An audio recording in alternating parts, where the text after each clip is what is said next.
जब press conference हुई थी गवर्नमेंट की तरफ से, उसको मैं सुन रहा था कि जो कप सिरप जिसको लेके इश्यू बना हुआ था, एक पहली चीज बैन नहीं है, यहाँ पर लीगल है और दुकानों पे बिक रही है।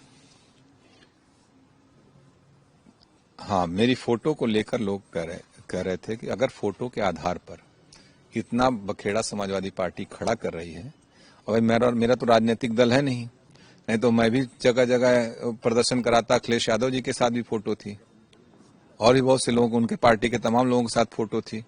ज्यादा फोटो है हमारे साथ, तो चलो 3 लोगों की फोटो है, 4 लोगों की फोटो है, तो उससे ज्यादा उन लोगों के साथ फोटो हैं।